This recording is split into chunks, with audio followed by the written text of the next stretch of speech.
నేను సీతామహాలక్ష్మిని సమర్థిస్తున్నాను.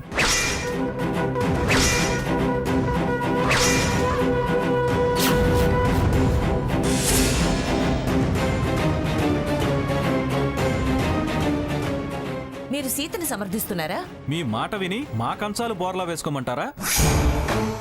అంటే వారితో మీరు బేరసారాలు నడిపారన్నమాట. చూసావమ్మా సీత, అందుకే నిన్ను పోటీలో ఉండమంది. సీతగారిని సమర్థించే వారి సంఖ్య 7. ఇంకా మిగిలిన వారు మంగమ్మగారిని సమర్థించినా వారి సంఖ్య 7కు మించదు. కాబట్టి చైర్మన్గా సీతగారు ఎన్నికైనట్టు ప్రకటిస్తున్నాను.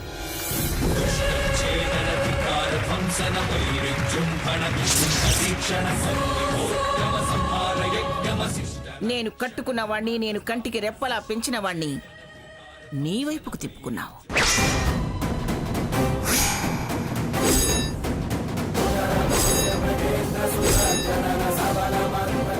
కనబడకుండా ఎంత నాటకాలాడేవే. బేరసారాలు చేసే మాటలని భాగీరథినన్నావు. అమ్ముడు పోయింది మీరు, నాకు వెన్నుపోటు పొడిచింది మీరు.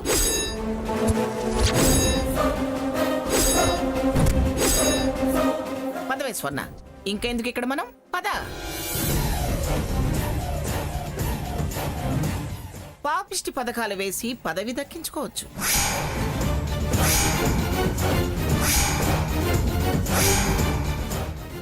ఏమనుభవిస్తుందో అనుభవించని. ఆస్తి కోసమేగా గడ్డి తింది.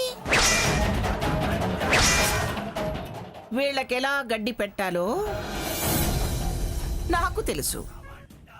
చిల్లిగవ్వ ఆస్తి కూడా దక్కనివ్వను.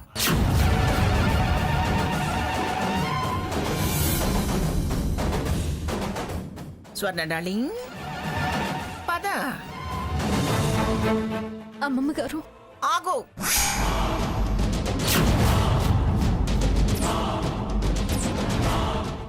నన్నలా పిలవద్దు.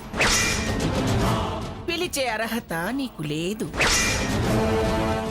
నా వాళ్ళని నా నుంచి దూరం చేసి నన్ను పరాయిదాన్ని చేసేలా చేసి చైర్మన్ పదవి దక్కించుకుంటావా? చూస్తా ఆ పదవి ఎంతకాలమో, నీ పెత్తనం ఎంతకాలమో అది చూస్తా. అది కాదమ్మమ్మ గారు. పిలవద్దు అన్నాను. మళ్ళీ ఇంకోసారి అలా పిలిస్తే పళ్ళు రాలగొడతాను.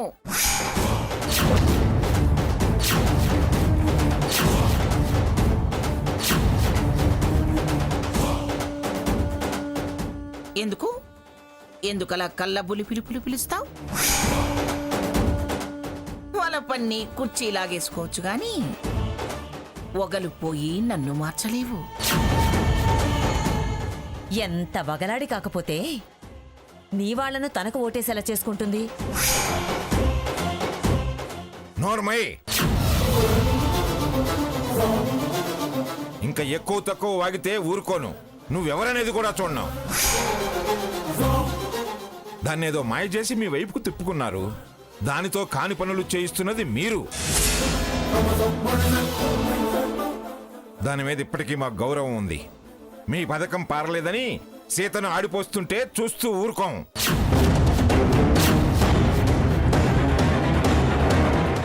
మంగ, ఆస్తి మీద కన్నేసింది సీత కాదే. ఇప్పటికైనా కళ్ళు తెరువు. శనిలా ఒకరు, ఏలినాటి శనిలా మరొకరు నీ పక్కన చేరారు. నిన్నడ్డం పెట్టుకుని అంతా సర్వనాశనం చేయాలని చూస్తున్నారు. కాబట్టే నిన్ను కట్టడి చేయటానికే మేమింతవరకు రావాల్సి వచ్చింది. కట్టగట్టుకుని ఊరేగండి.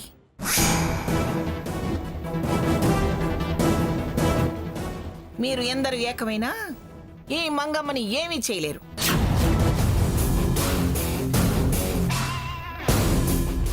మీ తప్పు మీకు తెలిసొచ్చేలా చేస్తాను. నోరు మొయ్.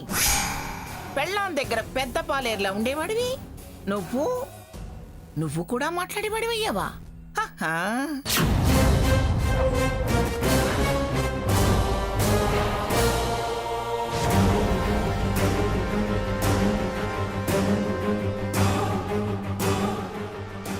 బంధాలు కావాలి, రక్త సంబంధాలు కావాలి అని చేరి నా పదవినే లాగేసుకోవాలనుకునేవాడికి ఇంకా నానమ్మనేమిట్రా నాంగి సన్నాసి.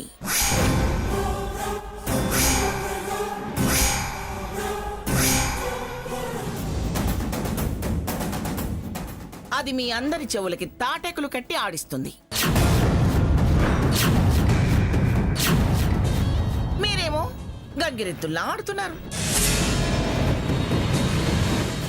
మంగా, ఇక ఇక్కడ వీళ్లతో మనకు వాదన అనవసరం.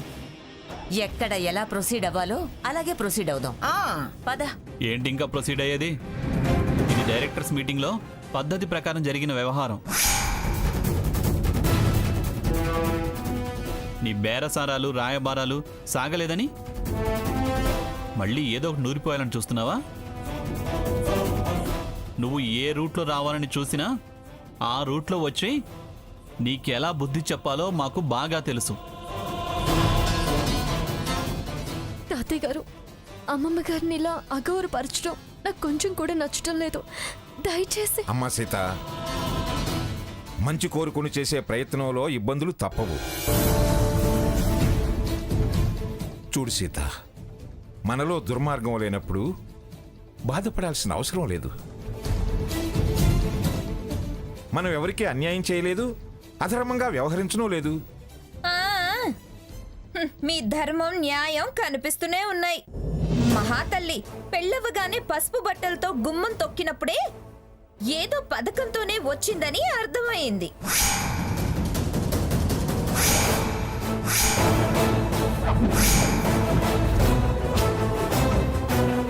అందుకే వద్దు వద్దు అని ఇంతకాలం పోరాడింది.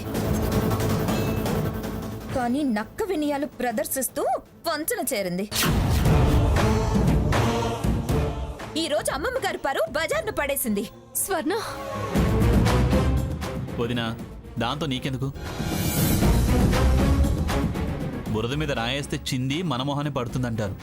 అలా ఉంటుంది. హ, మొత్తం బురద పోసినా నీకు అర్థం కావడం లేదు. వదినట వదిన వంకర బుద్ధిది. నా మొగుడు అయ్యుండి వారిని సపోర్ట్ చేయటానికి నీకు సిగ్గుండాలి. ఆవిడ మొగుడిని చూసైనా బుద్ధి తెచ్చుకో.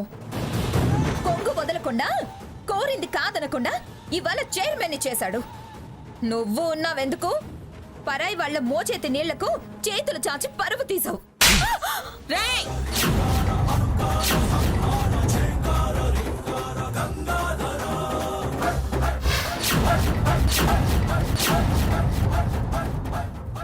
ఆడపిల్ల మీద చెయ్యెత్తుతావేరా? అదన్న దాంట్లో తప్పే ఉంది. కాస్త చూసి నేర్చుకో అంది. మంగా, ఇంకా ఇక్కడే ఉంటే వాళ్ళు నీ మీద నా మీద కూడా చేయి చేసుకుంటారు. వాళ్ళని అలా తయారు చేసింది అమ్మమ్మ గారు. మోయినోరు, మీగడ దొంగని మూతి, చేలో పడ్డ దొంగని చేతులు బయట పెడతాయన్నట్టు నీ సంగతి ఇంత గుట్టు బయట అయిన తర్వాత కూడా ఇంకా ఎందుకే నంగనాచి మాట్లాడతావు? నీ మొహం చూడాలంటేనే అసహ్యం వేస్తుంది. అమ్మమ్మ గారు. అమ్మా సీత, అర్థం చేసుకోలేని మూర్ఖత్వాన్ని ప్రాధేయపడాల్సిన అవసరం నీకు లేదు. బ్రతిమలాడితే మనసు పెట్టే స్థితిలో అది లేదు. వదిలేయమ్మా. కాలమే దాని గుణపాఠం చెప్పినప్పుడే దాని గుణం మారుతుంది. అందాకాదే ఆ మాయలో నుంచి బయటకు రాలేదు, నిజానిజాలు తెలుసుకోలేదు. ఏమిటి మాయా, గుణం, మూర్ఖత్వం అంటున్నారు? ఎవరి బుద్ధి ఏమిటో మీకు అర్థం కావటం లేదు. ఎవరు మాయలో పడి నన్ను ఇలా అవమానిస్తున్నారో మీరు కళ్ళు తెరిచి చూస్తే నిజం తెలుస్తుంది. కాలం నాకు గుణపాఠం చెప్పడం కాదు, మిమ్మల్ని పశ్చాత్తాపడేలా చేస్తుంది. నా జన్మలో ఎరగని అవమానం చేశారు. పుట్టగతులు లేకుండా పోయినప్పుడు గాని నేనేమిటో, నా విలువేమిటో మీకు తెలిసి రాదు. నన్నింత తలవంపులు చేసి మీరేం బాగుంటారో నేను చూస్తాను.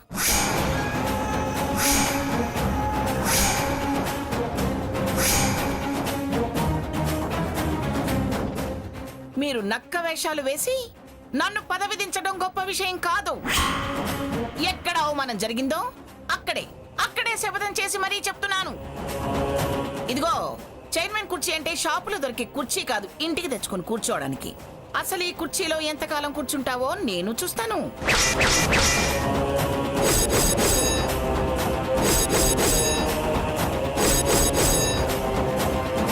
స్వర్ణ డార్లింగ్, పద. భాగీరథి, పద.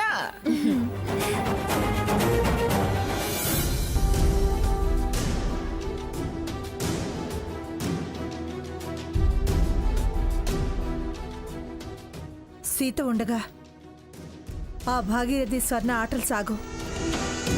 ఎట్టి పరిస్థితుల్లోనూ అత్తయ్య గారి విలువ తగ్గనివద్దు సీత. సాకేత్కి మావయ్య గారికి నచ్చ చెప్పి మళ్ళీ అత్తయ్య గారినే చైర్మన్గా గెలిపించి తీరుతుంది. ఒరేయ్, తాతమ్మకి మనిద్దరం కలిసి స్వాగతం పలకాలరా చిన్ని తండ్రి.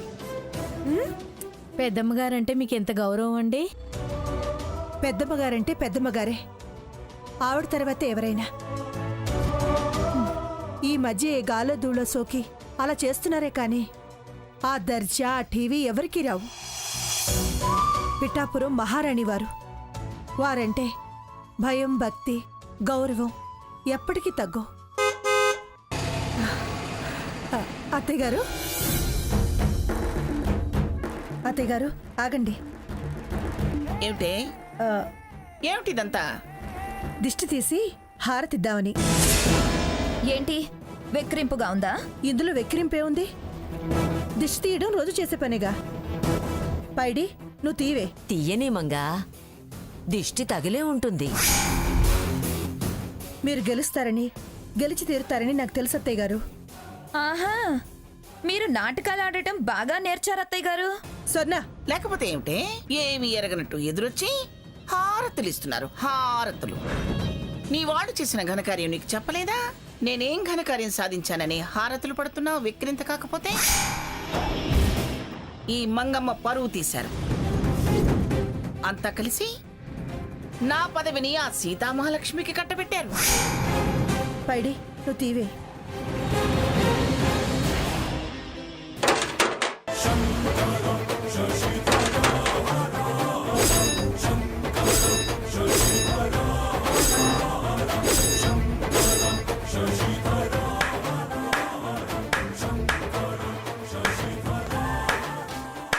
సూపర్ సీత, అపూర్వ స్వాగతం లభించింది. పంచభూతాలు ఆశీర్వదిస్తూ హారతులిచ్చాయి. నీకంతా శుభమే జరుగుతుంది. పద. ఆగో ఆగో, ఆగక్కడ. చీపో అన్న తర్వాత మళ్ళీ ఎందుకు వచ్చావు నా ఇంటికి?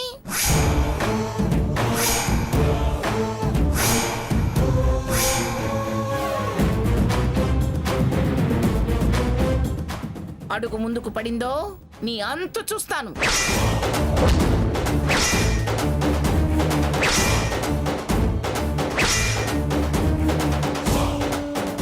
ఇది నా ఇల్లు. నా అనుమతి లేకుండా గేటు దాటి లోపలికి రావడానికి వీల్లేదు.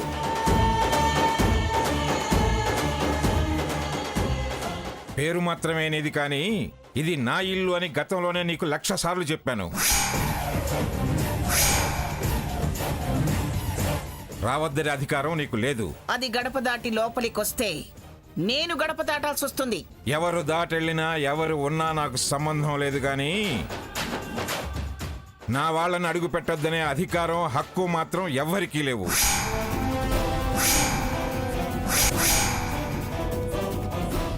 పదమ్మ సీత. ఆగండి. అంటే హక్కులు దానికి రాసిస్తారా?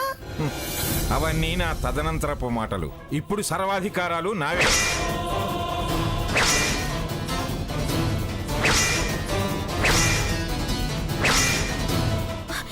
ఏంటి తాతయ్య ఇది? అమ్మమ్మ పరువుని గంగపాలు చేసిన వాళ్ళని వెనకేసుకొస్తున్నారా? అమ్మమ్మని బాధ పెట్టడం పద్ధతి కాదు. ఓహో, నువ్వు పద్ధతుల గురించి మాట్లాడేదాని అయ్యావా? వెళ్ళవే అవతలికి. ఏంటి పోవే పోవే అని ఒకళ్ళు, రావద్దనే అధికారం హక్కు లేదని ఒకళ్ళు, పో అంటే వీళ్ళల్లా చూలు పట్టుకుని వేలాడి తర్వాత ఇంట్లోకి దూరి తలదాచుకు బ్రతికే రకాల్లా కనిపిస్తున్నావా మేము?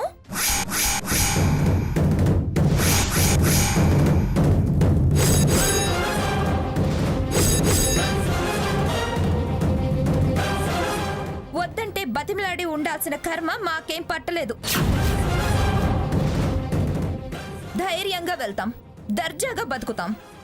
నేనొక్కదాన్నే కాదు, అమ్మమ్మని కూడా తీసుకెళ్తాం. ఏమనుకుంటున్నారో? పదమ్మమ్మ వెళ్దాం. ఆవేశపడకు స్వర్ణ, ఇది నీ ఇల్లు. నీకున్న అధికారం వారసత్వం మరెవరికీ లేదు. ఏంటి పదమ్మమ్మ అంటున్నావు? అది నా భార్య, నేనింకా బతికే ఉన్నాను. నేనుండగా నువ్వేం తీసుకెళ్లి ముద్ద పెట్టాల్సిన అవసరం లేదు. అదే గుర్తుంటే ముందు హారతలు అందుకోవడానికి వచ్చిన దాన్ని బయటికి పొమ్మనండి. అమ్మమ్మ గారు, నేను హారతులు అందుకోడానికో మిమ్మల్ని ప్రశ్నించడానికో ఇక్కడికి రాలేదు. అక్కడ మీరు నా మాట వినలేదు కాబట్టి మీతో నా బాధని పంచుకుందామని, నా ఆవేదన మీతో విన్నవించుకుందామని ఇక్కడికి వచ్చాను. నీకేం బాధ? నువ్వు విన్నవించుకునేది ఏముంది? పదవి దక్కించుకొని వేదన వినిపించుకోవడానికి వచ్చానంటావేంటి? మంగ ఒంటరిగా పోరాడి అంతులేని శ్రమ కూర్చి తన సామర్థ్యంతో చక్రం తిప్పి సంపాదించిన సామ్రాజ్యం ఇది. ఒంటి చేత్తో పెత్తనం చెలాయించిన అధికారాలు తనవి.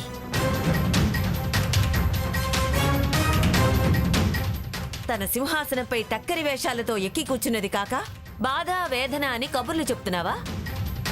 ఏంటమ్మా సీత, ఏంటిదంతా? ఏమిటే నేను చెప్పేది అబద్ధమనా? ఏమిటి సీత అని దాన్ని అడుగుతున్నావు? అబద్ధమని కాదు, నిజమని కన్ఫర్మ్ చేసుకొని దిష్టి తీసి హారతిద్దామని. నువ్వు విన్నది నిజమేనమ్మా లక్ష్మి. వెళ్ళి ఎర్ర నీళ్లు తీసుకురా, అలాగే హారతి కూడా తీసుకురా. ఏంటి బావయ్య, ఏంటిదంతా?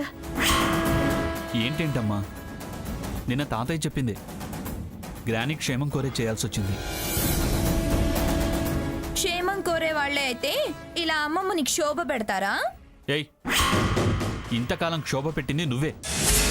ఆ సంక్షోభం నుంచి బయటపడేయడానికే మేము ఇదంతా చేశాం. ఆపరా బుర్ర తక్కువ సన్నాసి. వదినా వదినా అని వెర్రి వాళ్ళ దాన్ని సమర్థించి దాని చేతిలో పెత్తనం పెట్టారు. చూడు సీత, కాదు సీతా మహాలక్ష్మి అలియాస్ మోసగత్తె.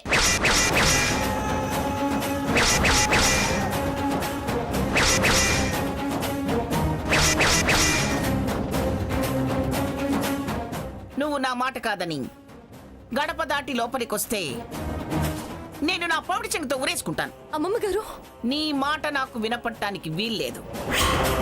నీ నీడ కూడా నా మీద పట్టడానికి వీల్లేదు. వెళ్ళు, మర్యాదగా వెనక్కి తిరిగి వెళ్ళిపో. వెళ్ళను అమ్మమ్మ గారు, అస్సలు వెనక్కి తిరిగి వెళ్ళను.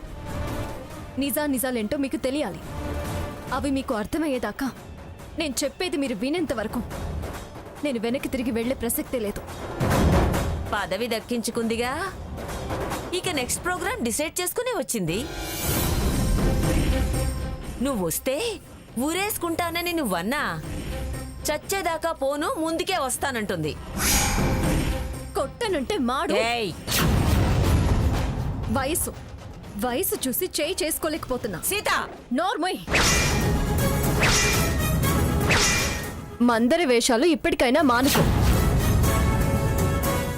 మాలు మాకు తెంపులు పెట్టేదే నువ్వు.